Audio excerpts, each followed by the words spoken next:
konten ini bersumber dari kitab Paramayoga dengan sedikit pengembangan. Kita sadar secara eksplisit Al-Quran hanya menceritakan sejarah golongan para nabi, sedangkan sejarah golongan lain seperti sejarah golongan dewa-dewa atau yang di luar garis kenabian, Al-Quran menyampaikannya dengan bahasa filosofi dan khiasan. Selain di Al-Quran, kisah Nabi Adam alaihissalam terdapat pula dalam mitologi Jawa. Salah satu yang populer di kalangan Jawanisme adalah kisah keturunan Nabi Adam yang ditulis oleh Raden Ronggowarsito di kitab Paramayoga. Namun kisah Nabi Adam menurut mitologi Jawa berbeda dengan kisah-kisah yang ada pada agama Samawi. Perbedaan kisah Nabi Adam tersebut analoginya seperti ini. Agama Samawi seumpama menceritakan Nabi Adam saat beribadah, sedangkan mitologi Jawa menceritakan Nabi Adam saat bekerja. Maka sebenarnya kedua versi ini konsepnya saling melengkapi.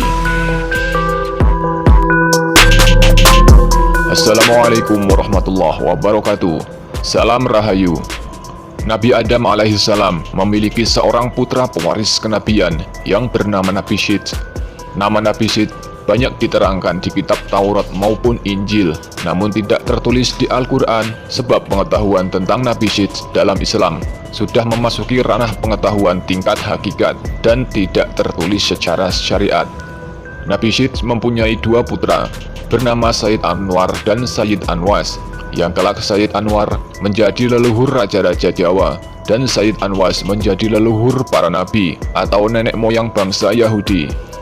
Sayyid Anwas dan Sayyid Anwar adalah saudara satu bapak beda ibu.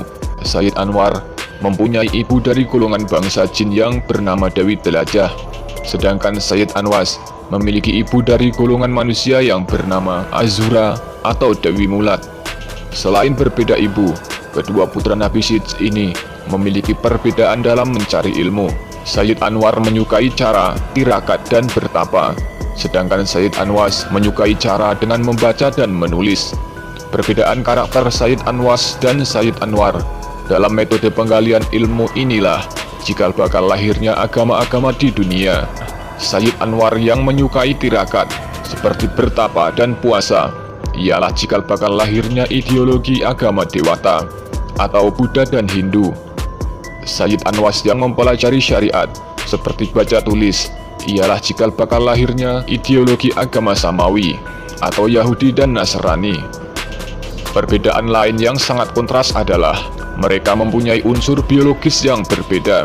Sayyid Anwar mempunyai fisik kasar dan fisik halus dan dapat hidup di dua alam, alam jin dan alam manusia. Sedangkan Sayyid Anwas hanya memiliki satu unsur fisik seperti manusia biasa.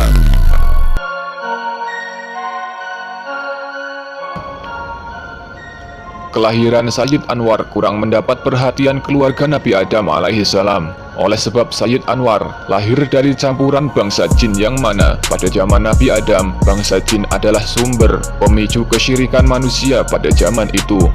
Karena merasa terdiskriminasi, Sayyid Anwar pergi meninggalkan keluarganya, kemudian berkelana mencari ilmu kesaktian. Dari perjalanan tersebut, Sayyid Anwar mendapat kesaktian luar biasa hingga dapat mengalahkan Raja Jin dan ia menjadi raja penguasa. Dari sinilah awal perseteruan keturunan Sayyid Anwas dan keturunan Sayyid Anwar dimulai, di mana masa-masa ini golongan raja-raja keturunan Sayyid Anwar adalah pemegang kekuasaan sebagai negeri adikuasa yang banyak pertentangan dengan golongan nabi-nabi pada masa itu. Peperangan dan peperangan sering terjadi antara golongan raja-raja dan golongan para nabi. Tentu saja pada masa ini, kekuatan perang dimenangkan golongan raja-raja, yang mana para raja bersekutu dengan bangsa jin, sehingga mereka sakti mandraguna. Melihat kekalahan keturunannya, Sayyid Anwas berdoa supaya keturunannya diberi kemenangan. Doa tersebut dikabulkan Allah Subhanahu wa Ta'ala, yang kelak keturunan Sayyid Anwas dapat mengalahkan keturunan Sayyid Anwar, yaitu Nabi Sulaiman alaihissalam dengan bala tentaranya dan Nabi Isa alaihissalam dengan burung merpatinya yang memporak-porandakan kerajaan Batara Guru. Untuk melengkapi kisah ini, insya Allah akan kita rangkum detail sejarah ini di video berikutnya. Wassalamualaikum warahmatullahi wabarakatuh. Salam Rahayu.